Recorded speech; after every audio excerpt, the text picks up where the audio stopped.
Viewers, in just 4 days, on Tagore's birth anniversary for the first time ever, a BJP government is set to take oath in West Bengal.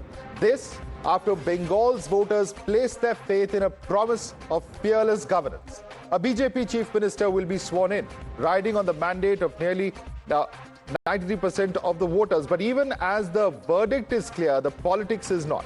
Rejected by people from her own state and seat, Mamata Banerjee has refused to accept her defeat. She is defiant and adamant on not resigning as Chief Minister of Bengal. কেন কিসের জন্য আমরা তো হারিয়ে নিয়ে যাব হারলে আমি যদি শপথ দিতে যেতাম তাহলে আমি রেজিগনেশনটা করতাম এখন তো question doesn't arise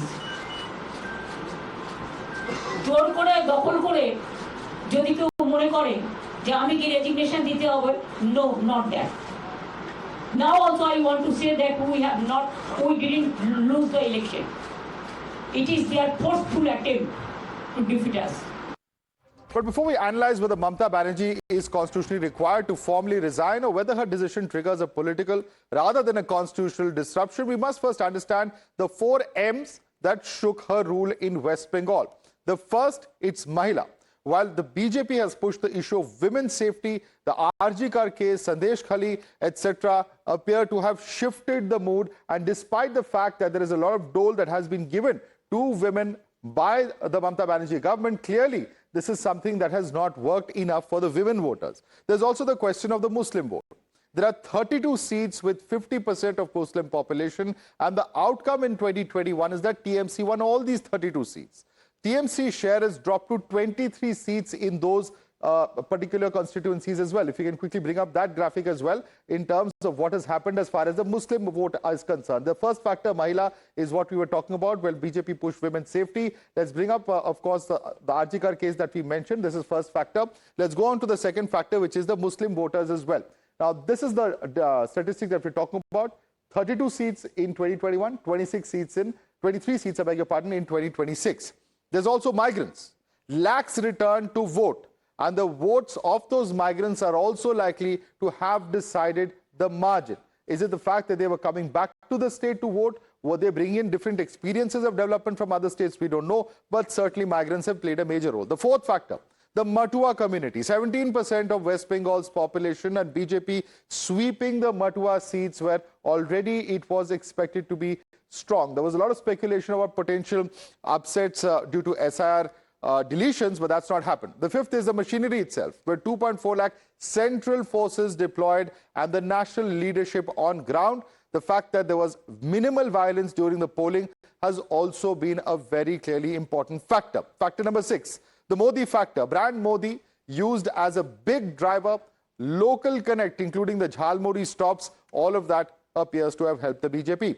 Factor number 7, the Mamta factor itself, the fact that 15 years in power, anti-incumbency was at its peak, and there was a fatigue with the governance. A short while ago, I spoke to senior advocate Mahesh Jethmalani to make sense of Mamata Banerjee's threat to not resign and what really are the implications constitutionally speaking, if any, or whether it's more of a political decision. Listen into that. Joining us for more on Mamata Banerjee's statement, we have with us noted lawyer Mahesh Jethmalani. Mr. Jethmalani, thank you so much for speaking to Times Now. And let me begin with what Mamata Banerjee has said. As the sitting chief minister, albeit who has lost the election, when she comes out and says that I will not resign, and she's, of course, talking about election alleged irregularities, does this really have a constitutional crisis in terms of what she's saying? Or given that the assembly is anyway going to expire in a day or two, what really is the implication of Mamata Banerjee's statement in your view? I don't think it's a constitutional crisis.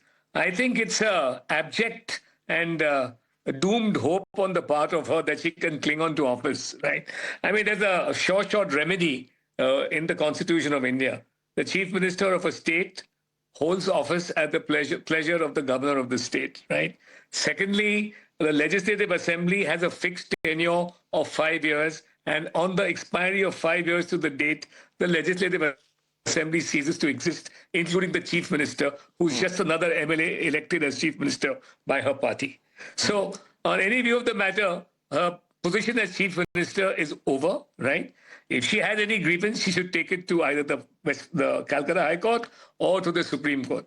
But there is absolutely no prescription in the Constitution for clinging on to office and deciding the real mandate according to yourself. Right. Every chief minister would then say, I'm sticking to office because I don't agree with the mandate. Right. It would make our constitution unworkable. It is a ridiculous idea. I don't know who's advised her, but it just shows that she's desperate to cling on to power, and probably because she knows that when she exits from power, there's going to be a stream of cases against her for corruption and also for vindication of all the crimes she's committed against Hindus during and post poll, that whole episode in 21. Right. Now, under Article 172, when the House stands dissolved automatically beyond a certain date, is there actually any requirement for Mamata Banerjee to resign? But she automatically steps down. Yeah, I mean, she's not the chief minister anymore. She ceases to be the chief minister in the eyes of the law and the constitution. Right? She's not. I mean, the term is. She's only elected chief minister for 5 years. So where's the question? She's no longer the chief minister. She's clinging on to an office which she has no claim to. And if she thinks that during the electoral process she's lost unfairly, right, then go and leave the evidence in an appropriate court. You can't adjudicate your own victory or defeat. I mean, it's a case of heads I win, tails I lose. Right. But is there any precedent of a chief minister refusing to resign, in your view? No. No. In fact, even Mrs. Gandhi, when she was unseated, in 1975, just before she declared the emergency, she went to the Supreme Court and got a temporary stay. That she declared the emergency subsequently in an altogether different manner. That was even more drastic. Right. But mercifully, Mamata Banerjee has no power to declare an emergency. Right. Now, under Article 164, where as you rightly mentioned, the Council of Ministers holds office due to the pressure of the governor. In that sense, what are the limits or the powers of the governor if a chief minister refuses to step down despite losing the majority? Do they need to then dismiss the chief minister, or can they call a floor test or invite somebody else? No. There's no floor test over here. There's an election recent mandate. Where's the question? There's no floor test. A floor test is only held by a chief minister who's asked to demit office, and he has to prove his majority. Right. Right. There's a new government has to first be formed in the state of West Bengal. There's no such thing for a floor test at the moment. But, this whole debate or this whole narrative that is being sort of put forth, that there is a moral victory despite, adverse official results. The bigger question is there any kind of constitution standing for any argument that is being made by this? Because our system is that you strictly have numbers on the floor of the House and you form a government. Is this then just a political narrative that is being sought to be said by Mamata Banerjee? It is Mamata Banerjee's usual theatrics, right? Or a sure act of desperation because she's very scared of demitting office as to what happens after she does. So there is absolutely no grounding either in law, and this morality argument is totally misplaced, right? Not that Mamta is in any case a great paragon of morality. Right. Now, the closest we've perhaps come to this kind of an episode is Okra Mehboobi Singh in 2017, who delayed resignation in a hung assembly. From this whole constitutional morality standpoint, where should the line be drawn between political resistance and sort of defying the constitutional larger framework? I don't think there's even a line drawn. I mean, there's an electoral verdict. Yes, when there's a hung assembly, right, perhaps you can try and take some time before you resign and to try and cobble together, because otherwise government formation is a priority. There's no doubt about it, right? But refusal to accept clear-cut, unambiguous defeat is constitutional immorality, not constitutional morality. Right. Now we're looking at a situation where various opposition leaders, Rahul Gandhi, for instance, coming out and saying that Assam and Bengal are clear cases of election being stolen by the BJP with the support of Election Commission. Akhilesh Yadav and other India bloc leaders are supporting Rahul Gandhi. Now, there are multiple opposition leaders who are rallying behind such a serious allegation. Does this reflect genuine concern about democratic processes, or is this a coordinated sort of political strategy? Madhav, you know the answer to that question. It is a combined political strategy by a bunch of malcontents and discontents, right?